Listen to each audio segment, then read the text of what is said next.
жил болгон бид одоо 3 гэр бүлийг онцлон одоо тодорхойлдог байгаа. За энэ жил одоо бас энэ игнээр нэгдсэн манай хүндэт донорууд, за мөн хүрэл донор ийм 3 гэр бүл тодорсон байгаа. За энэ дээр одоо гэр бүлээрээ эхнэр нөхөр хоёр одоо хүүхдтэйгээ ингээд өгч байгаа. За мөн одоо ээж нь одоо 2 хүүхдтэйгээ өгч одоо цусаа байнга өгдөг гэдэг юм уу.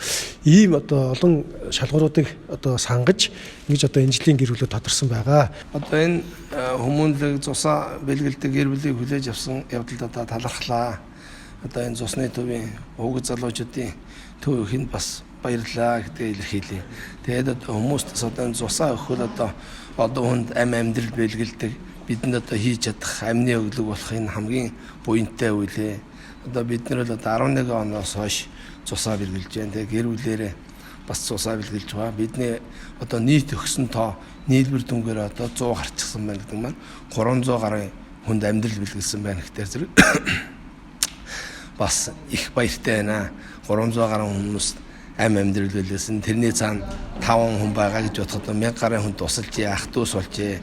Тэгээ мөн одоо бид одоо цусны донорт уриалсан дуу хийсэн байгаа. Тэрнийг сонсоод хүмүүс бас цусаа өгч байгаа гэж мадруу ярьж байсан.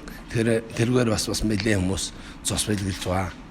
За би 2015 оноос хойш өөрөө цусаа өгж эхэлсэн.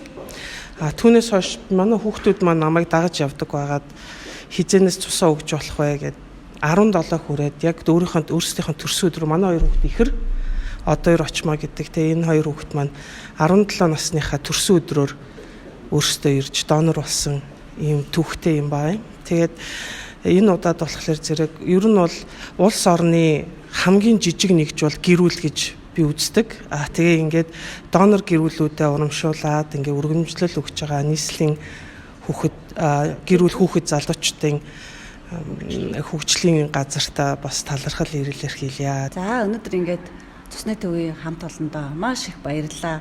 Манай гэр бүлийн хувьд болохоор 2013 оноос эхэлж авлаггүй донорын игнэнд нэгдэж цусаа хандуулж эхэлсэн байгаа. Энээс хойш хантайгаа хоёлаа одоо цусаа бэлгэлээд хань маань 90 гаруй удаа миний хувьд болохоор 40 гаруй удаа цусаа бэлгэлж байна. Ингээд цаашдаа Монголын гэр бүл бүхэн эрүүл энх ад жаргалтай илүү бүтэн амьдраасай гэсэн сайхан өрөөлийг өргөё.